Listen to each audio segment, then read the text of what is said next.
Uh, there we go to our seminar today. Thank you all for joining us. It is my honor and privilege that I get to welcome my incredible colleague, Dr. Katie Mock, to give today's EDF Economics seminar. She is the professor and chair of the Department of Environmental Science and Policy at the University of Miami's Rosenstiel, I think I said that right, Katie, School of Marine, Atmospheric, and Earth Science. For those of you who are not familiar with her research, and I'm sure many of you are, she works on assessing climate change risks and response options to address the increasing threats that we keep seeing around the country and have recently been dealing with in the Southeast, of course.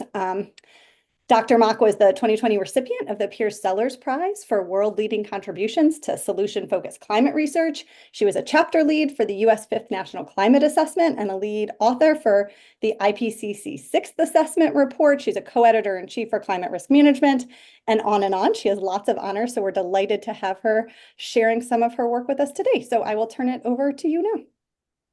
Thank you so much, Carolyn, and I apologize if some of you were on when we did not realize we were yet live. We would have been a little bit more polished at the start. Okay, so what I would like to do today is describe a bit how I think about climate risk and adaptation. I'll give you my personal pitch for how I've been framing some of the challenges and the opportunities in the space of increasing our preparedness for a changing climate. And then after that intro, I'm going to use 3 examples of complex climate risks, and in some cases, pretty exciting entry points to thinking about where there may be a lot more success in response than we have realized thus far. I am very happy to take questions as we go. If you throw a question into the chat, Carolyn will notify me. Also, feel free to unmute and jump right in as well. Okay, so as here we are in year 2024, I think it is fair to say that climate change is no longer hypothetical. Increasingly, it is something that people around the world are experiencing in their daily lives. I often think a lot about the complexity of climate risk. So I'm going to whack you over the head right now with the complexity, and then we're going to step back from that and think about manageable entry points to this complexity.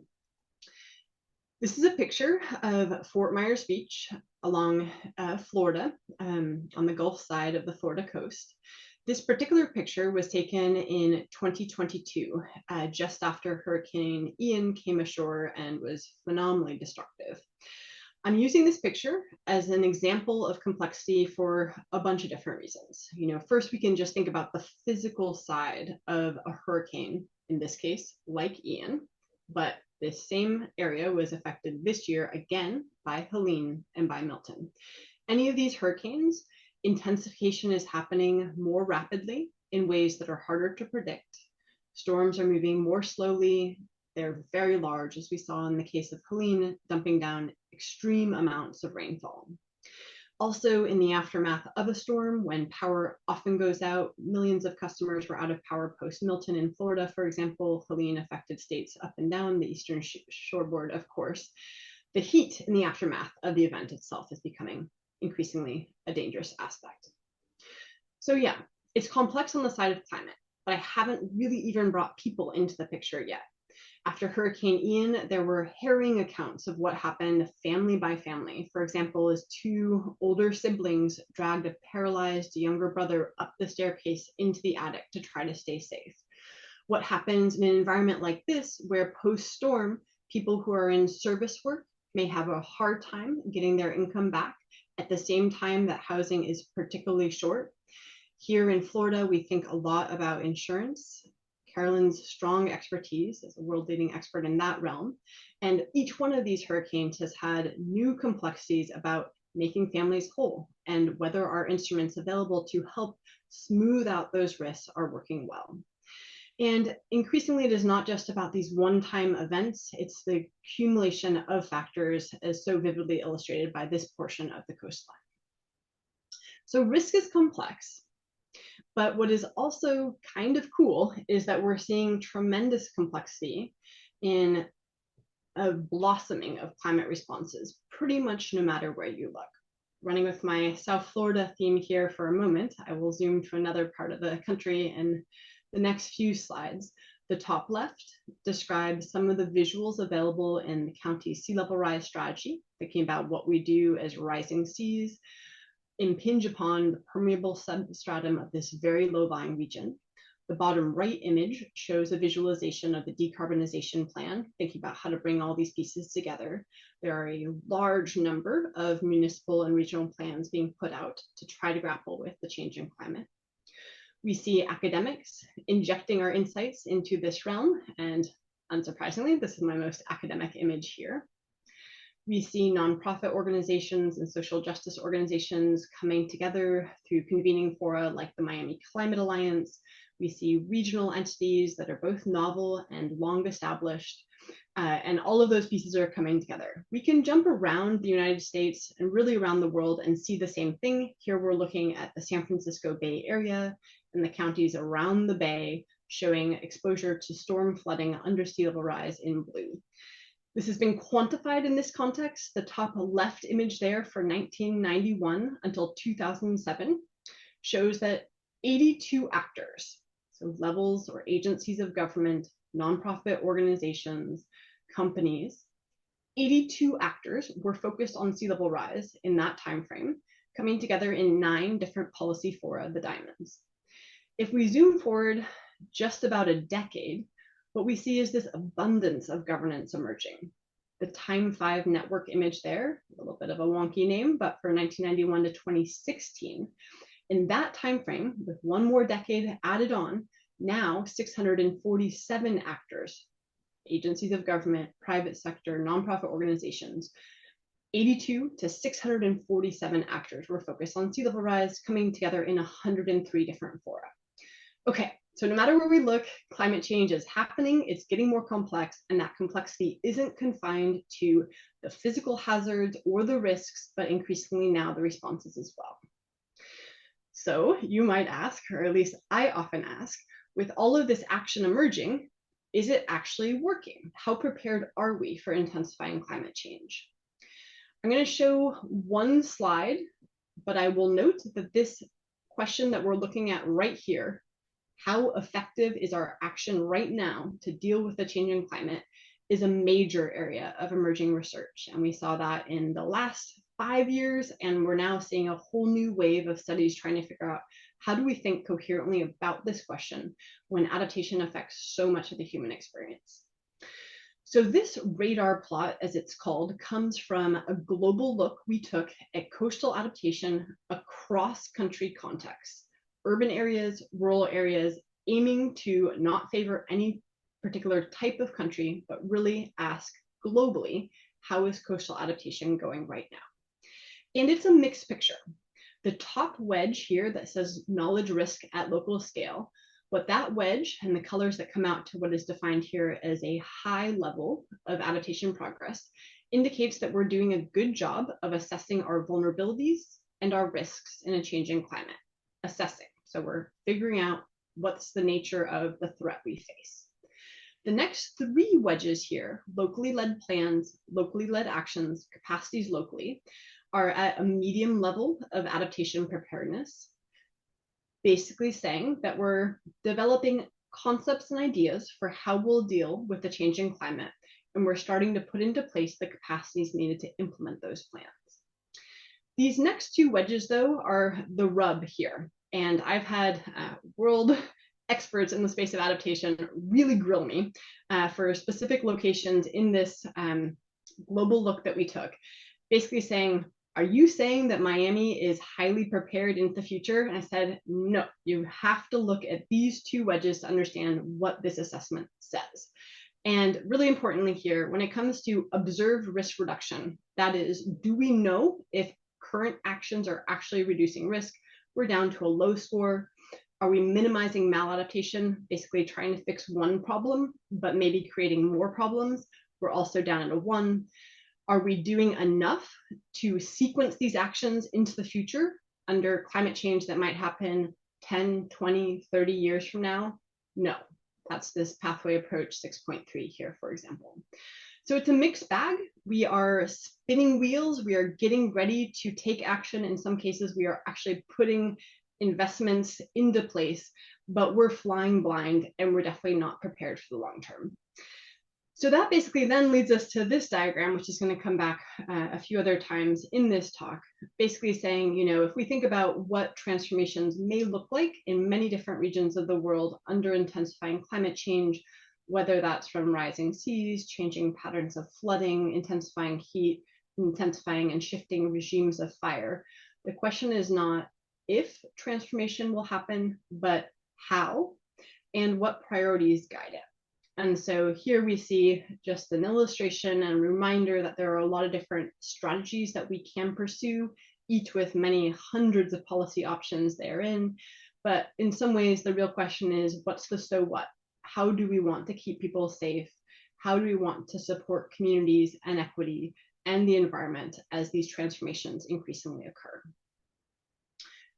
I'm now going to jump into 3 examples, but I would just encourage, if any of you do have questions already in this wind-up philosophy, or you'd like to give an alternative perspective of how you're thinking about climate risks, the complexity inherent in climate risks, and our prospects for responses, I encourage your reflections very much so. I'm going to give 3 examples now, going deeper in the space of research. I'll try to keep each example pretty brief so that we'll have ample time for questions at the end. The first one will look at heat. The second one will look at a lesser tested component of this space. In particular, I'll just give you a preview, the thought of being proactive and avoiding risks in the first place. And then I'll look at some of the more interactive forms of decision support that are emerging to make sure this whole picture of imagining and exploring our possible futures is something that much more can take place in society and not just a few people in a few government agencies. Okay, so we're gonna head down to the hot, humid subtropics where I am today, and I will say it has been a little bit on the cooler side here, but in general, this is a very hot and humid place. We have a seasonally tropical climate, so a lot of rainfall, a lot of water everywhere, and a lot of humidity in the atmosphere, where our season-long experiences of heat are as much about chronic humid heat, not just heat in isolation. And in this example, we'll look at some of the intersecting factors in this theme of risk complexity that shape who experiences hot temperatures in this climate and what the answer to that question implies for effective policy approaches. So this work is focusing on Miami-Dade County, Florida, which is down in the southernmost tip of Florida, southeastern tip here. Got the Everglades on the left, Miami-Dade County, which is about the size of Rhode Island, is on the right. And this is a place, as the images on the right here suggest, that over the last century, comparing the top versus the bottom, an area of phenomenal amounts of development in this hot, humid, highly flood-prone climate.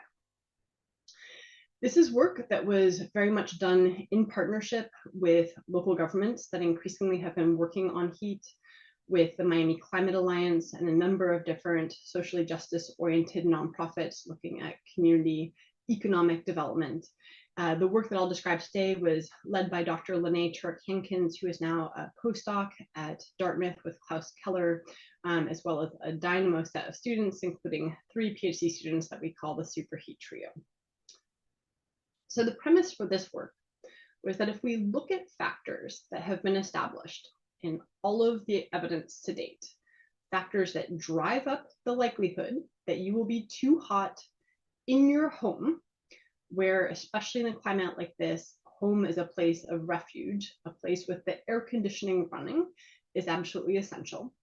So the same factors that drive up risks of your home being too hot are the same factors that drive up your risks of energy insecurity. So handing over a big chunk of your paycheck to try to pay your energy bills. And it's kind of interesting in that there's been so much work asking what leads households to be too hot at home. And there's been a lot of work looking at what leads households to be energy insecure. But they have pretty much rarely, maybe just once in prior quantitative literature, been brought together empirically, saying how important is this interconnection between all of the factors at the household scale, at the societal scale, that make it likely that you are not staying cool at home, how do those factors interact with the same factors that strongly modulate whether you can keep the AC running? In this work, we asked 3 questions.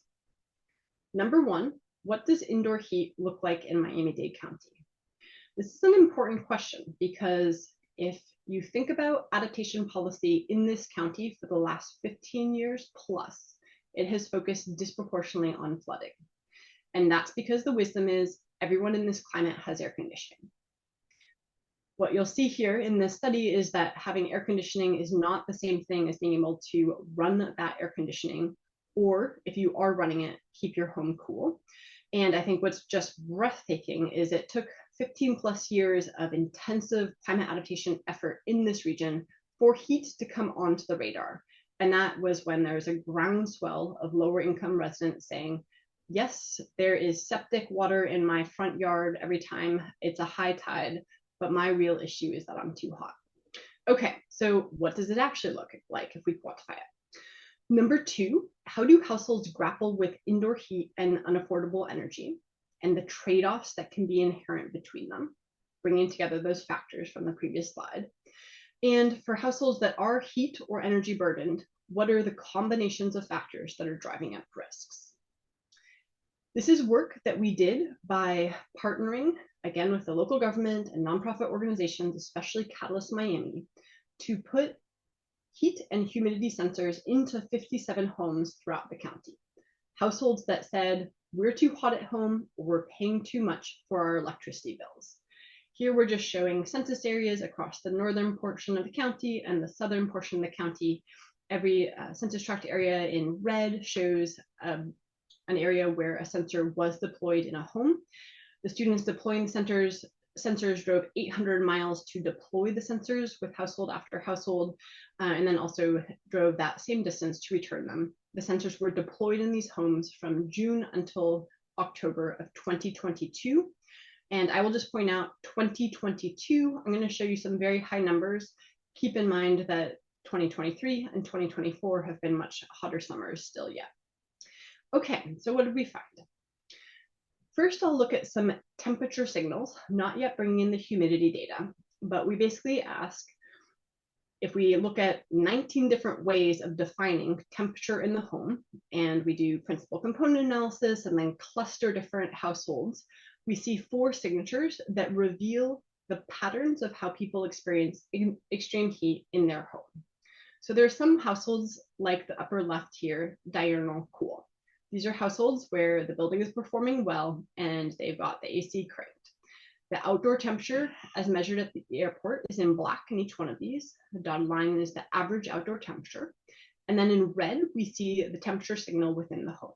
So this household has a set point here, a little below 75, probably 72 or so.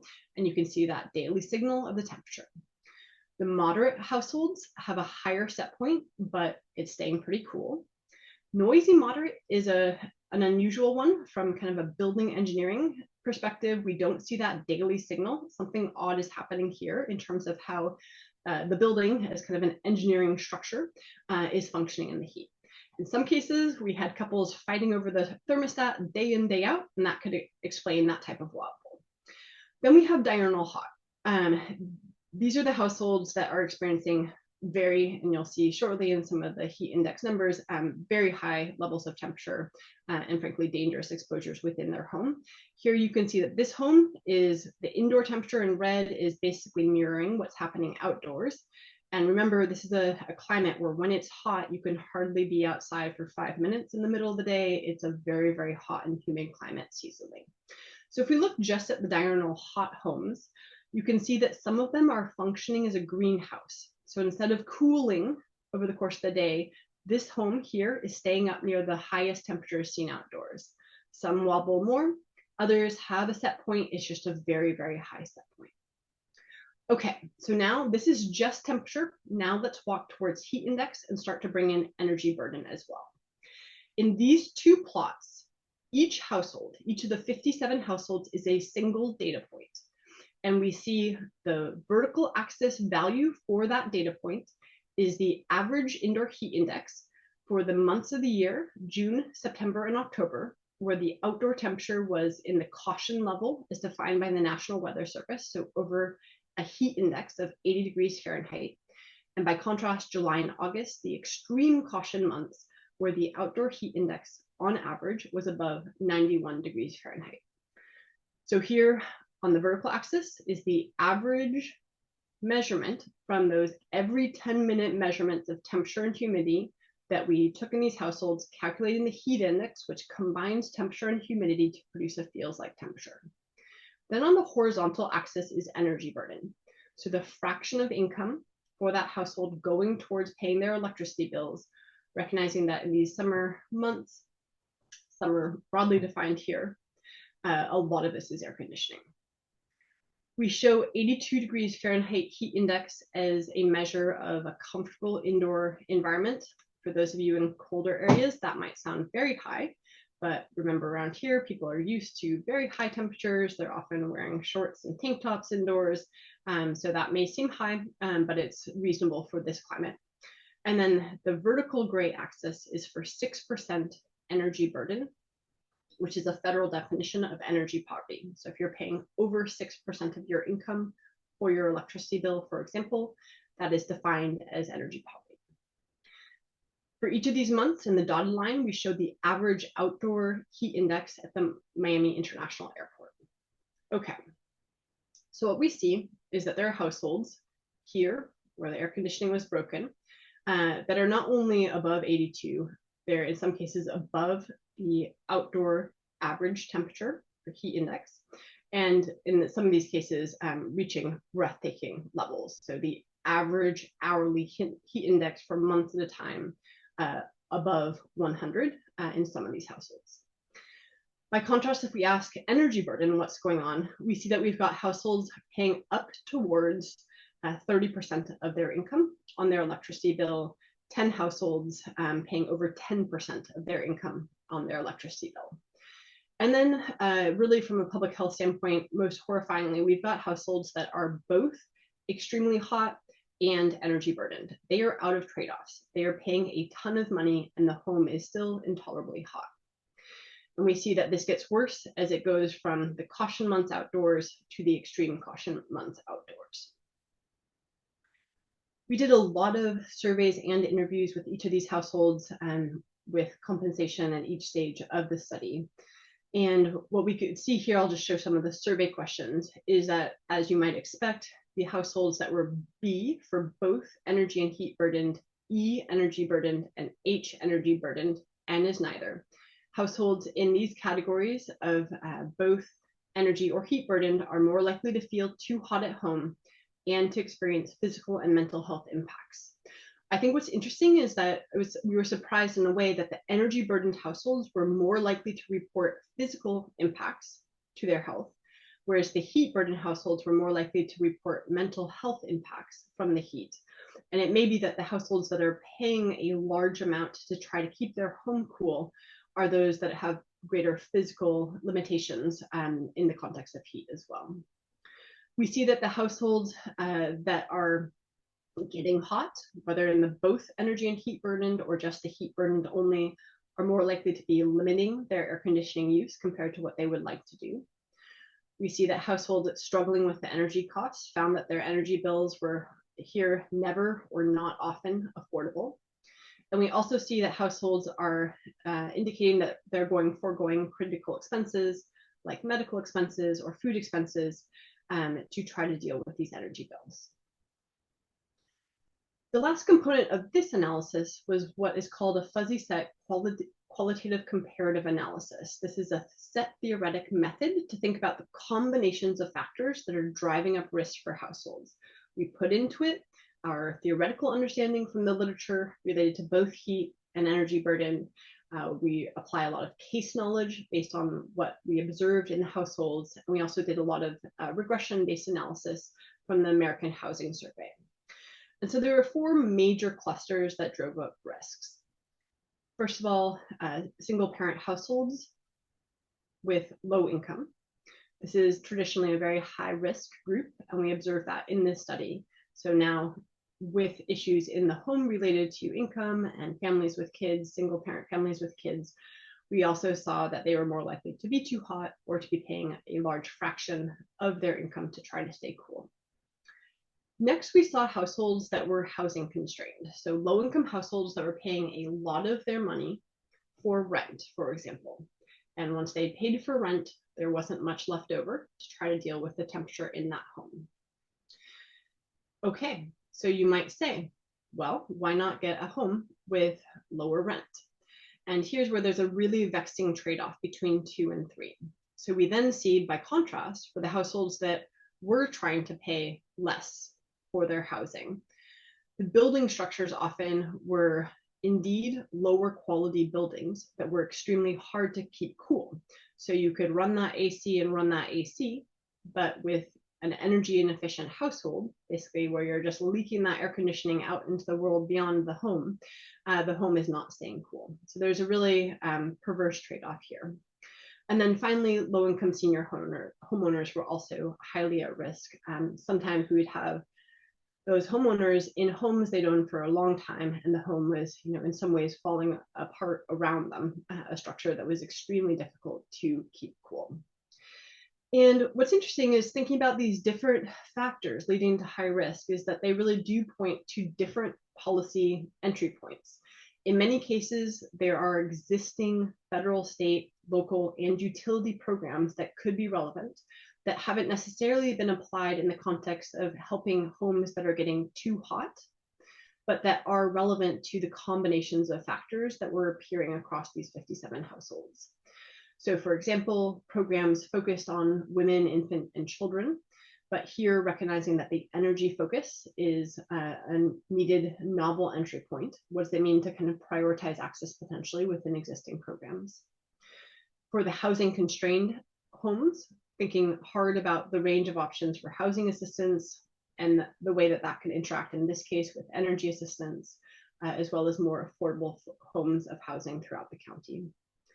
For households with compounding physical issues, there it's really kind of a question about how to help address the fact that the homes often may need weatherization. In some cases that may not be possible, the building structure is not capable of it, but a lot of points for entering in there and recognizing that some of the households in this category were actually moderate income households, but the cost of keeping the home cool, in some cases in excess of $500 a month and still a hot household, are really fierce. And then finally, in the space of low-income senior homeowners, both weatherization, improving the quality of the building, its ability to stay cool, as well as bill assistance for those air conditioning costs could be relevant. Okay, I will pause here and see if there are any questions on this heat example before heading on. There was one question in the Q&A that was about change over time. If you were able to look at that and see if households moved from being not energy or heat burden to a burden category if they'd been on the borderline over time. I have a wonderful Sankey diagram of this. So yeah, what we saw, and I dropped it just to keep the slide deck concise, but basically as you went from the caution months outdoors to the extreme caution months, households would move into those categories of more burdened. So some households without any burden would become heat or energy burdened. Some households previously with just heat or energy burdened would become burdened by both. We never had any households that moved into a lower risk category, but as the outdoor conditions shifted, we saw more households shifting into those categories of higher burden and risk.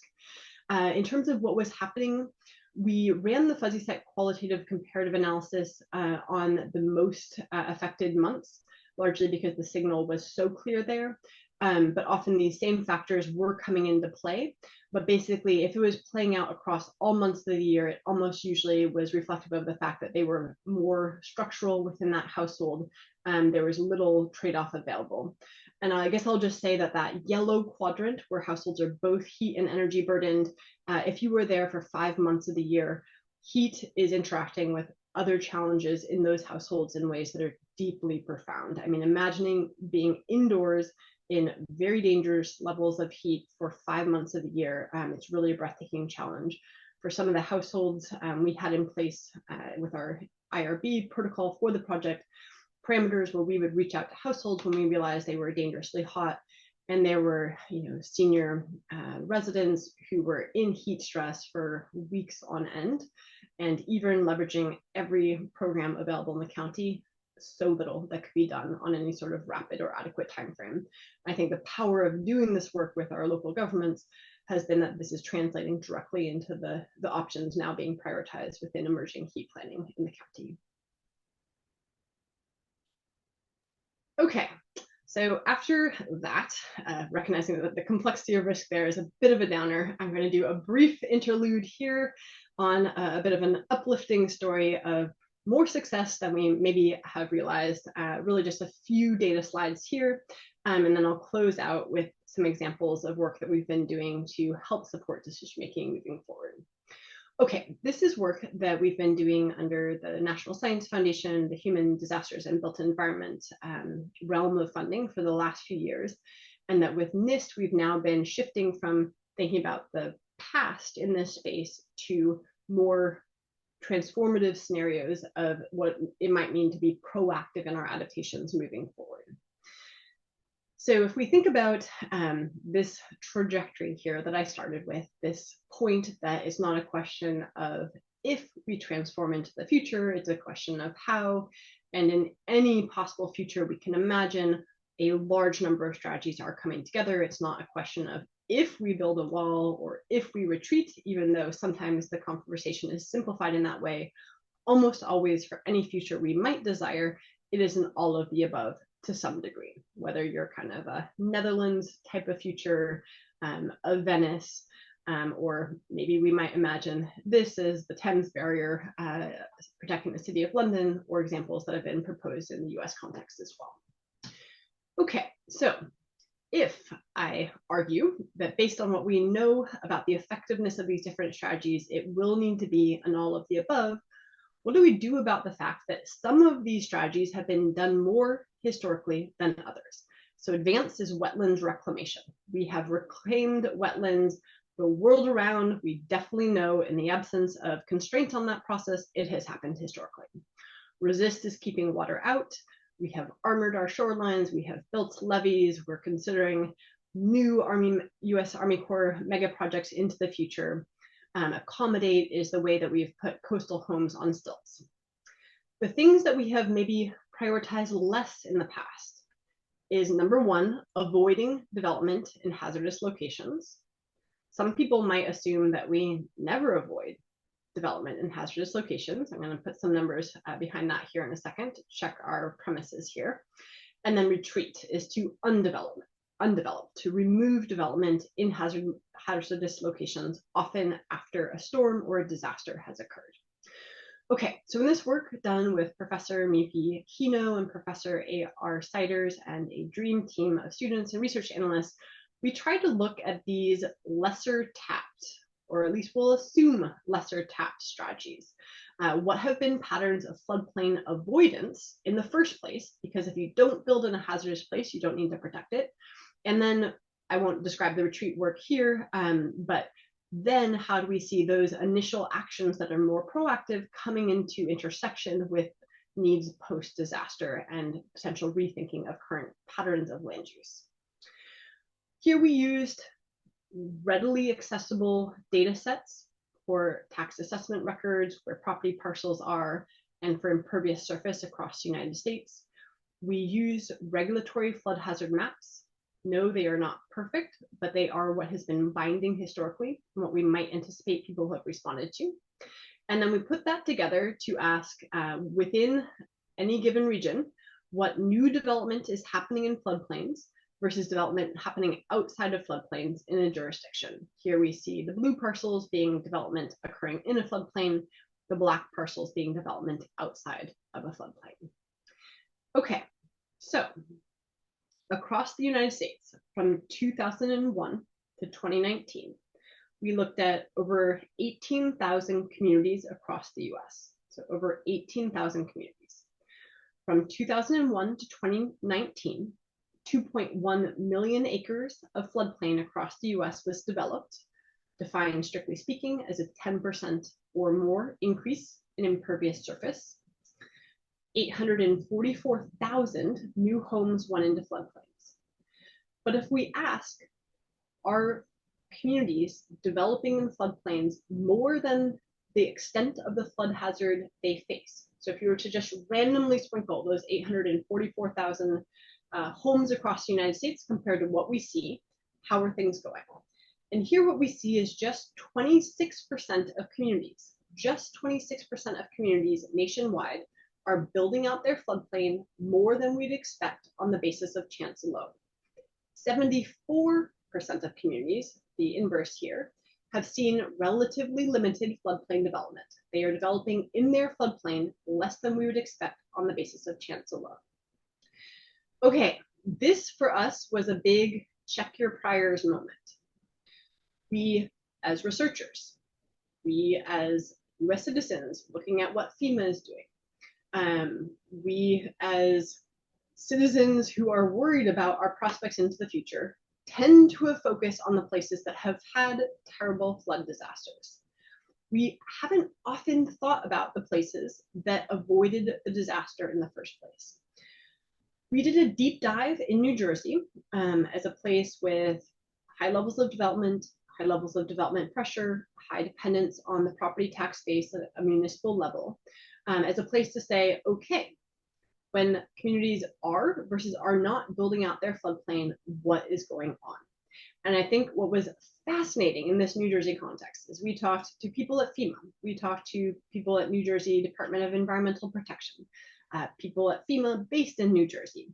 And the places that they would offer as their biggest success stories for floodplain mitigation would be the communities that had a terrible flood disaster, for example, during Sandy or another storm, and then started to do better.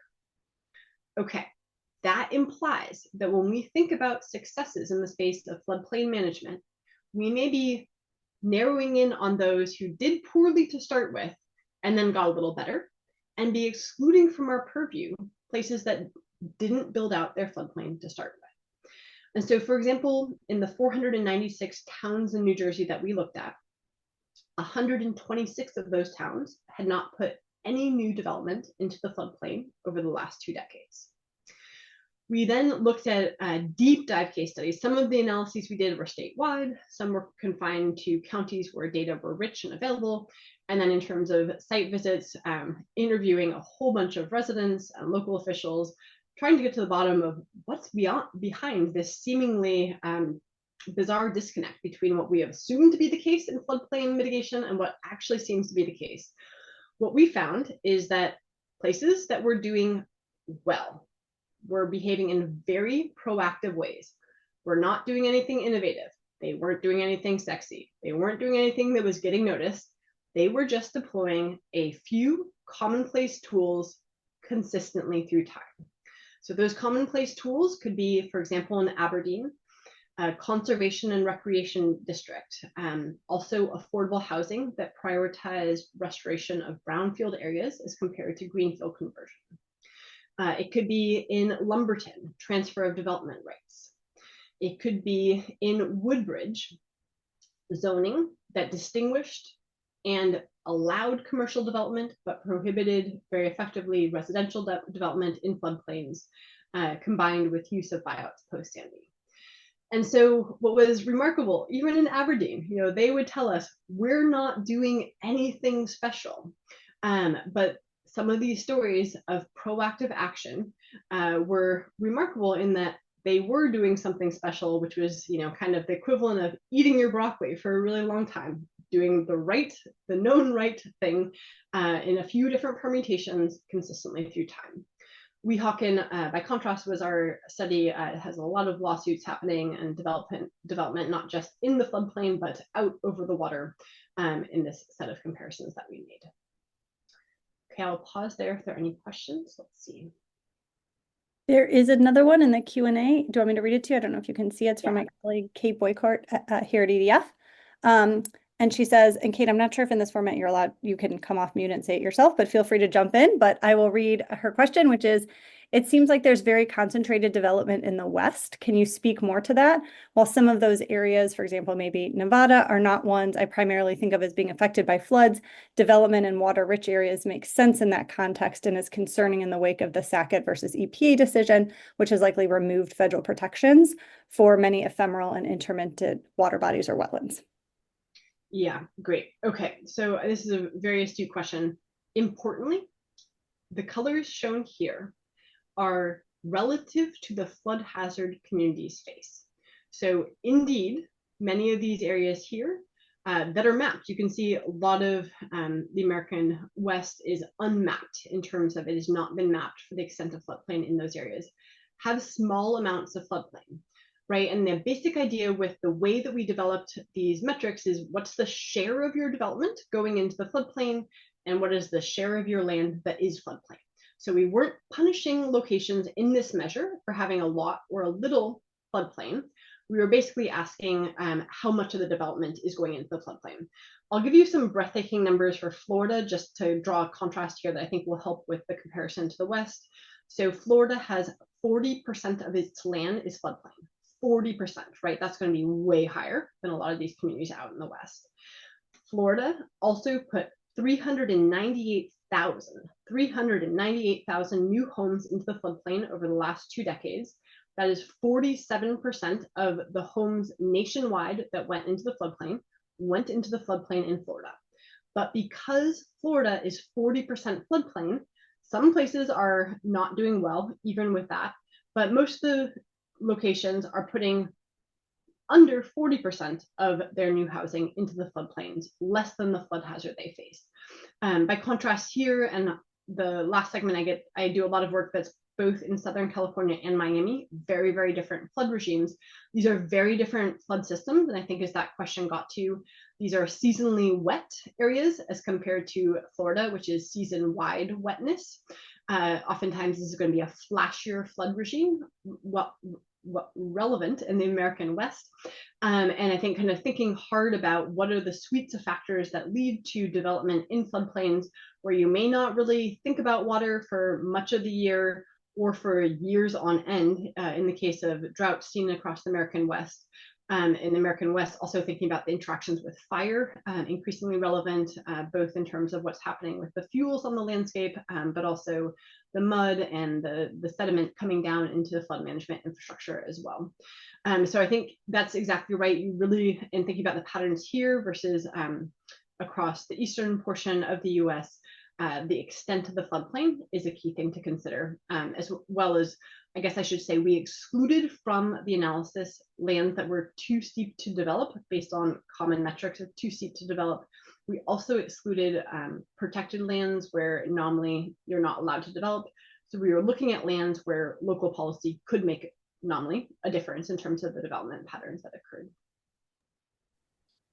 Thanks. You actually have a couple more on the flooding, if you don't mind. So 2 more. The first one is, do you have thoughts on what kind of outreach and disclosure New Jersey communities are finding effective? Okay, great. Yes. So, oops, sorry, this just got huge here. Let me go back. So in New Jersey, there is quite a lot of proactive action happening. I think what's been interesting to see is, post Sandy, there was a huge effort thinking very, very hard about increasing buyouts through the New Jersey Blue Acres program. That program on the space of retreat is definitely a really interesting one to think about. And it has been a way to restore riverbanks quite profoundly throughout the state. So about 200 buyouts have happened in Woodbridge. And I guess I'll just say on this question of information, we did resident interviews in all of these different locations. I wandered for days at a time through the neighborhoods with all of the buyouts in Woodbridge. And, I would find a mother with a young child sitting in the last remaining home where hundreds of homes have been bought out. And I would ask her, is your local government doing anything to address flooding? And she'd say, not a thing. And my questions went on for some time, and I'd, eventually say, so what do you make of, what's happened to this neighborhood? And then she'd say like, oh yeah, well, it's supposed to reduce flood risk. So for me, it was, and that happened again and again and again, that kind of this idea that restoring floodplain so that the water goes in those restored lands as compared to into neighborhoods, there seems to be a cognitive disconnect that is happening in communities where this has been prioritized.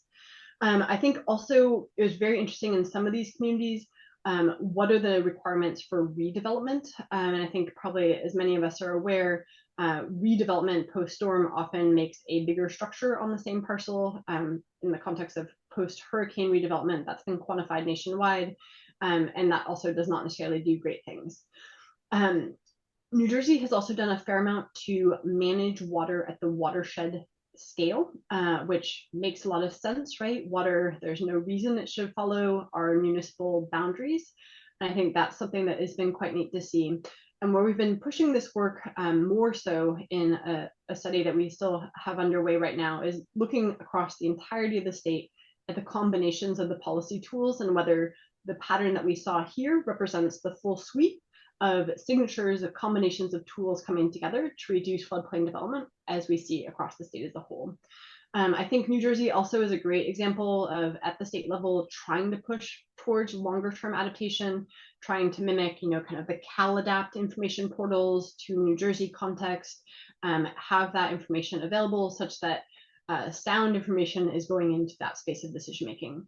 There's been a lot of consideration about a Mount Laurel decision in New Jersey. Does that, which is a provision to mandate development of affordable housing, is that affordable housing getting pushed into the floodplain? We saw it less than people feared to be the case, but I think that's kind of a question moving forward.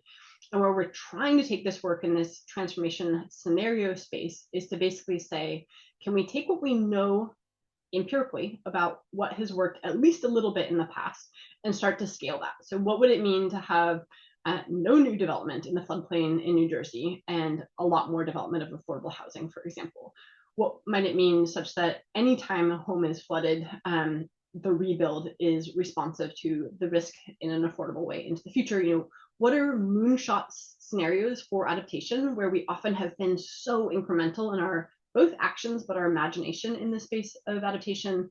But I think kind of using this as a concrete entry point where there has been a lot of relatively high political will. See, there's one more question from Jesse.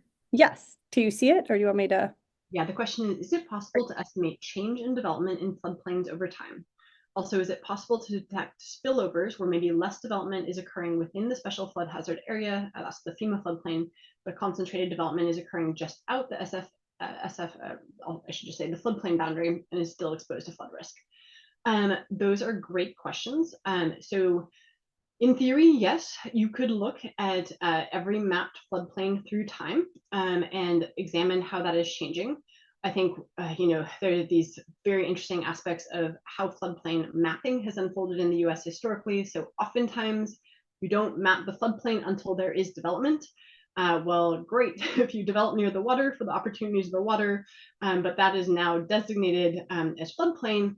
It could have been more proactive had you known what is likely to flood before that first initial development occurred. There's kind of a lock-in dimension there.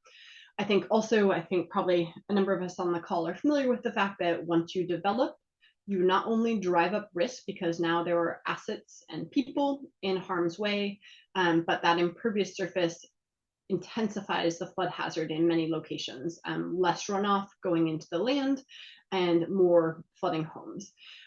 So I think definitely there are analyses that could be done where you would walk back through time and look at every single map change.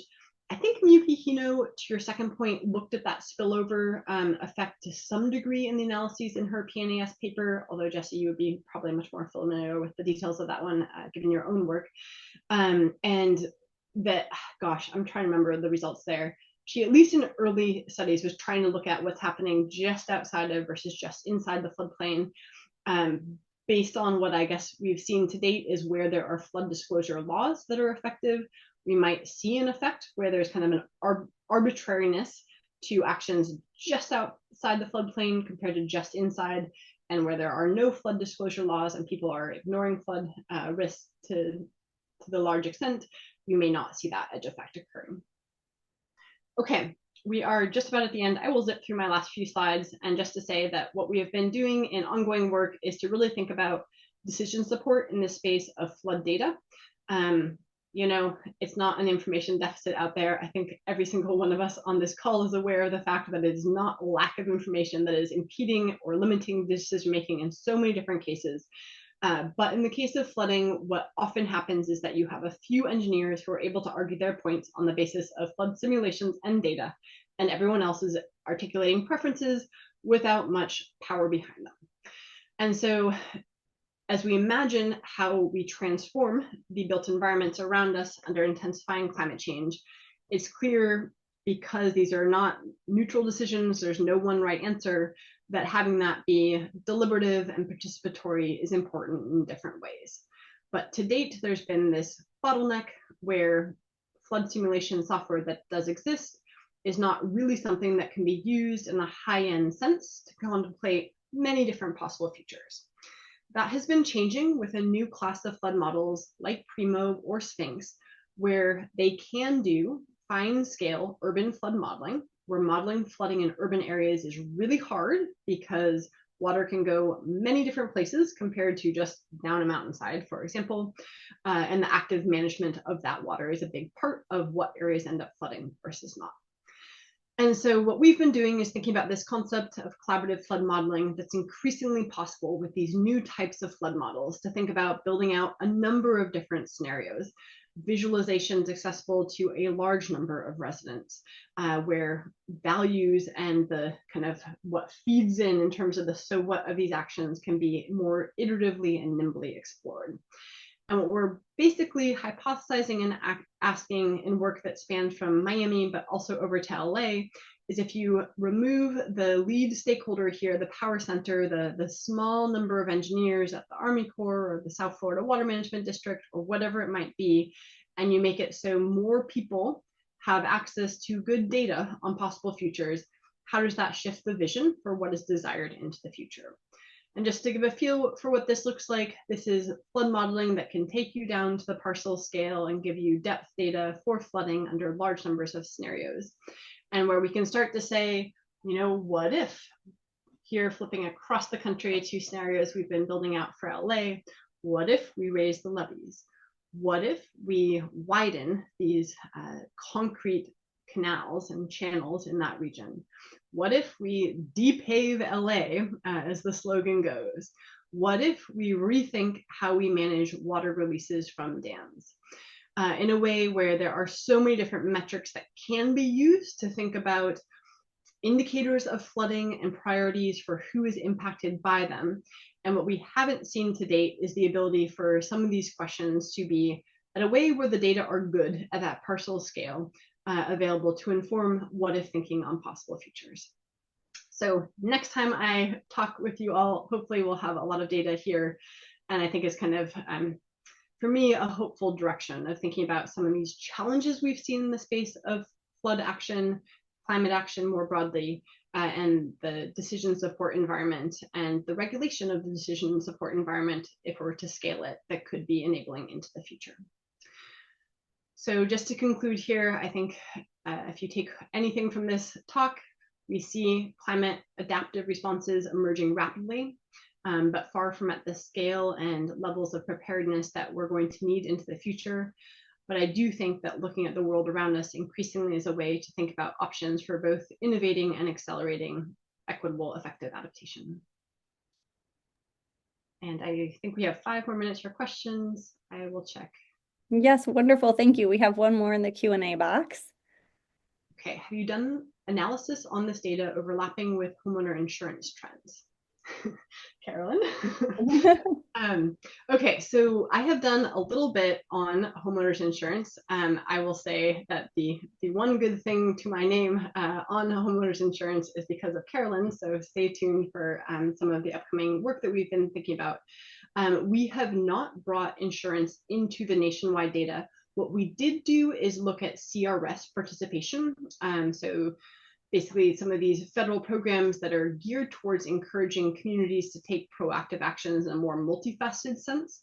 And, you know, it's really interesting going into that study where people either argued that CRS participation was going to be what people who already had an issue were doing as kind of an inadequate Band-Aid, or that it could be transformative and improving levels of preparedness.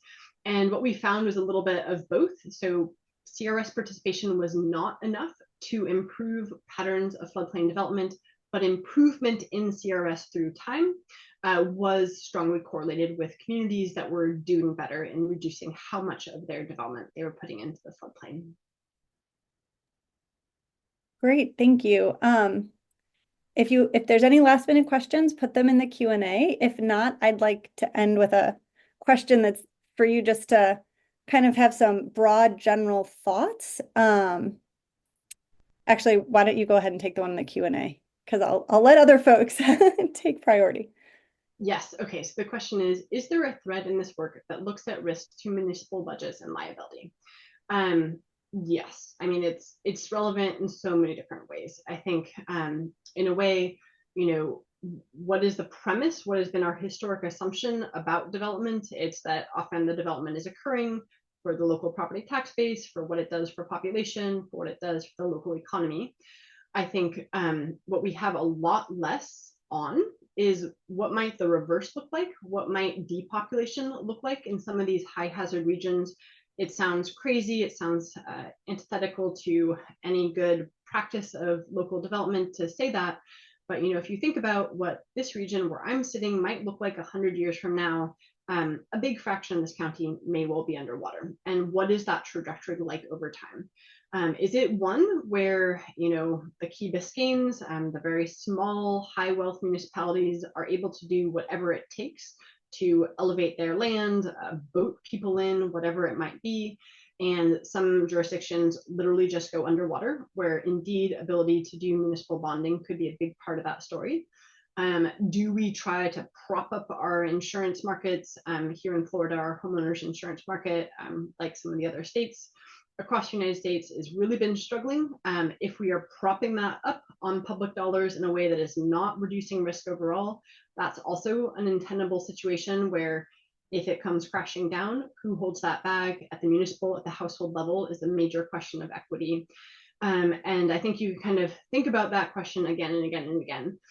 I think in a way, in my mind, what's interesting as well is some of these questions for flood adaptation on the tools side, the modeling is easier in less well-developed areas. And you could imagine a lot more federal support to do the decision support, to do the grant support in those more rural through to extremely rural areas.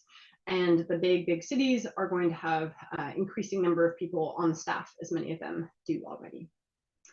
Thank you so much, Carolyn. Thank you all Thank for. you. Thanks for being here. We really appreciate you taking the time today and sharing your work with us. So yeah, thanks again for the fantastic presentation. And thanks everyone for joining. Thanks all. Bye. Good to see you. Bye.